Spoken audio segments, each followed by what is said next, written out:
PJ and welcome back to my channel! Ngayon ay nandito na ako sa pinsan ko kasi nagpapatulong po ako sa kanya maggawa ng aking costume for the Flores de Mayo. So, ayan na siya. Bea Carla! Ayan. Hello! Ang layo na magpinsan, no? Ang tangos ng ilong, tapos long nose, tapos ito disappointed ang ilong. So, magpatulong ako sa kanya. So, mayroon na po kami mga materialis dito. Ayan. So, ang gagawin namin is bonggang-bonggang Flores de Mayo outfit. So, watch out kayo guys. And thank you cousin for having time na sinamahan mo akong actually, andito ako sa bahay nila para dito kami at siya po talaga ang known dito sa lugar namin na gumagawa ng mga costume.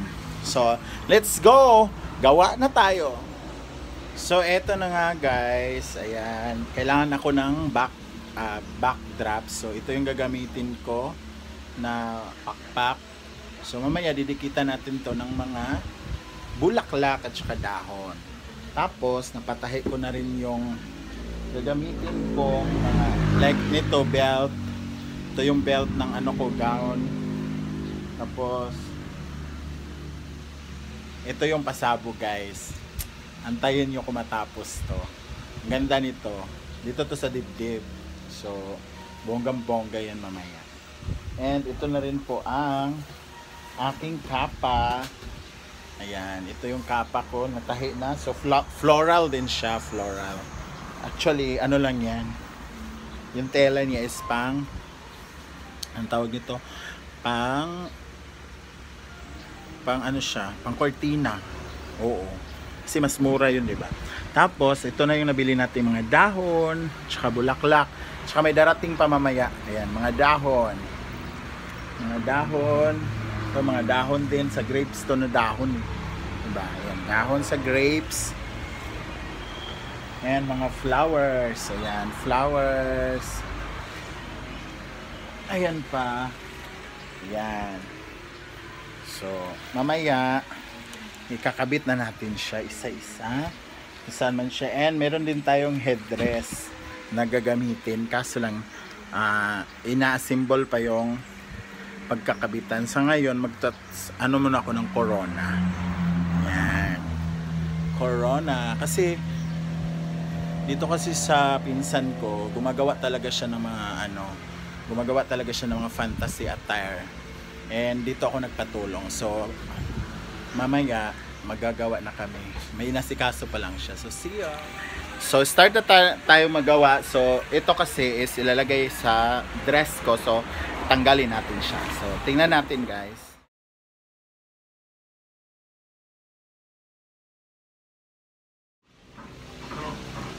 So ngayon guys ay magtahi na tayo nito.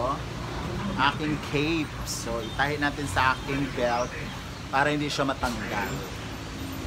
Tara, magtahi na!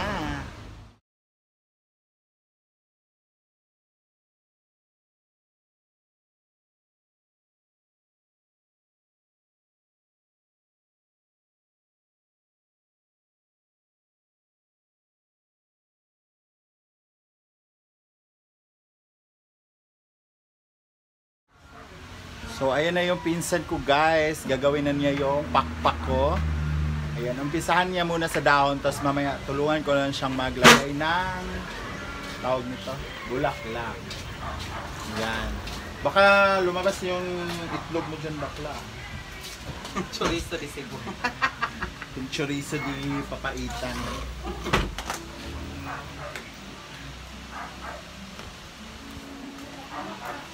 Ayan guys, sa mga taga Misamis Oriental, kung gusto niyo pong pagawa ng mga ganyan, kontakin nyo, Bea Carla, pero sa Facebook niya is Danver. Ilalagay ko lang dyan sa description box kung saan nyo siya makontak para mag-inquire kayo. Kasi from Lugait to Cagayan de Oro na po siya nag-aatid ng mga niya, ng mga gawa niya. Maraming nag-arkila, maraming nagpapagawa.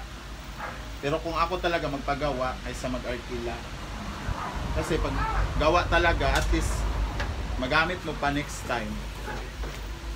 Pag arkila kasi, Ganun din naman yung gagastusin mo kasi mag-ano ka pa na ano ito? Deposit. So later guys, papakita namin kung paano namin lagyan yan ng mga bulaklak. But for now, mga dahon muna. Mahilig kasi kami sa dahon. Dati pa.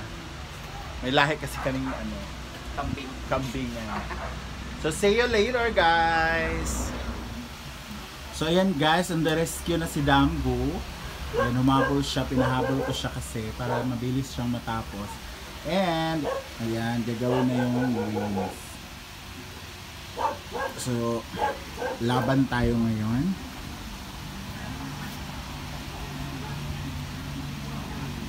Kaya pa Kas. Kaya pa. So yun yung mga bulaklak. Meron pa isang planggana.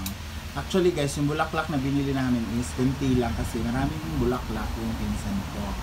Ginagamit niya yung mga bulaklak niya. Kaysa bibili pa isang gamitan lang naman. So labhan na lang namin. Ang ano namin is yung tela. As in bumili talaga kami ng tela. Nanyo kasi. Ay itong kung recycle ulit, diba? Tapos na sa recycle na Tawag mo kita nag-recycle. Tawag recycle kung sa mga bulak. Oo. Pero bumili naman kami ng bago. Papagandahin lang namin.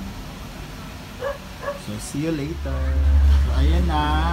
Nilagyan na ng bulaklak ang aking headdress. Ay ang aking back. Ano siya? Back piece.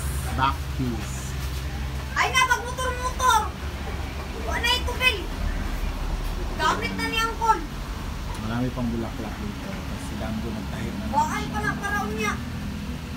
Plain na lang dito kung ano. Direct. Ay, Or tahian pa ito. Dili na. Pang yan. Gamit ako na ng gold. Paner! Dito Pabili na lang man mo kana. compliment. Dito na lang Kana kana. na lang orange. Kanang mapko. No? Kana ka oh. Kana. Di man gud na mo compliment ng gold. Sa. Sa imuhang costume. Dira na lang kayo mo na ipambutang. Kani pong gold. Ayun na ng gold.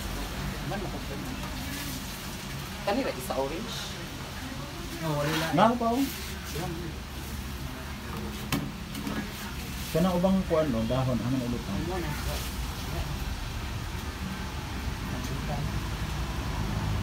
Haso kay ni Big pinahingay di pa karon ana. Wa di tay pilit. No? Logo na.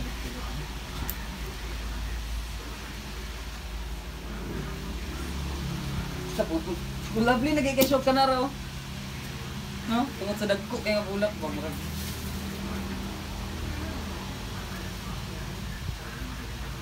Tapos ano mga inalata? Ambot. Wala pa gipakita sa mga buwan. Mga bayan nila. Yan ang po talaga magdadala ng dress ko kasi floral na po siya tapos green. So ako po yung para ako isang puno ng ano acacia. Puno ng acacia. Colorful na ito, hindi mo test na. Bro, iyon na. Pwede mo po mag-base sa yellow tanan ba? Ayaw din pang touch na rin yung guys.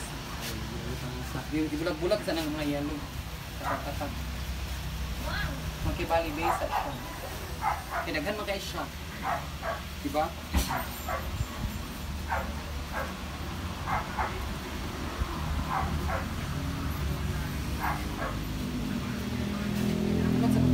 Tawangin sa bulag.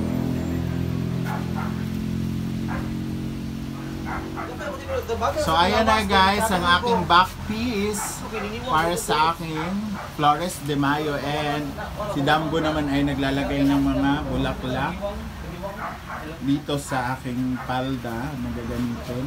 So inantay na lang namin yung inner kasi yun din lalagyan namin ng mga ano bulaklak. Ayan. Pagkutangin lang nagdahon. Ito. So ayun na guys, ang kabuuan ng aking isusuot this coming. Hindi ko pa alam. Wala pang ano talaga. So, Danjwa, harap ka na. Pak. Oh. Dagradalong pizza. Diyos ko, ano na may sungkod. Uy. Mura magstatang selo. Sakot ni Yan. Sakon! Shampoo na ni Bongga, tak, chak. Oh.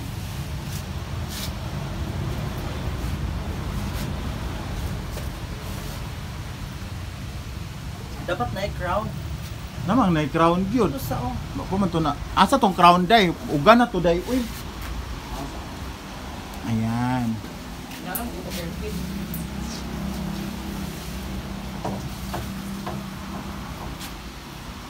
So ganyan na siya, guys. What? Naon din naman siya. Dili ilag ta si Mingay. Dili. Ganyan na po ang kabuuan niya. Mapay dress eh. Pero mayroon yang panloob ha. Kasi kung ganyan lang, fantasy attire po yan. So may ano pa yan, may panloob pa po yan. Tapos meron pa ito, ayan o. Basa-basa po Ito siya tapos. Bungagan kami. Ayan, may headdress na pak. Dapat fantastic ka. Ito floral mamahas. Ito Ito na like. ito eh. Dili ba ito uga? Malit pasiga ang mga butterfly. No. Napabre dito. Napa. Wala ibong pag. Nung kay mas good nga kuan. Floral. Floral po, na yung mga bulak ba din? Kataligin na yung mga butterfly nga mo siga. Back. Back. Manda kayo sa akin. Chareng! Candidate number 3 finished a computer programming vocational course from Lugait Technical and Vocational School in Misamis Oriental. She used to work as a computer programmer. She's now a singer, host, and comedian.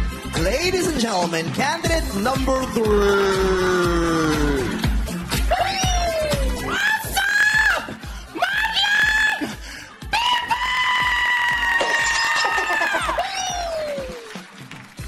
My name is Gwen Aguilar Bugay Lamig Lawas, 31 years of age, na nag-iiwan ng isang katagang. Paano ko itutuwid ang buhay ko kung ganito ang braso ko? And I thank you! Ang ating Bexin Chukchak sa araw na ito ay si candidate number 3, Gwen Aguilar Bugay Lamiglawas. Congratulations, meron ka ng 5,000 pesos.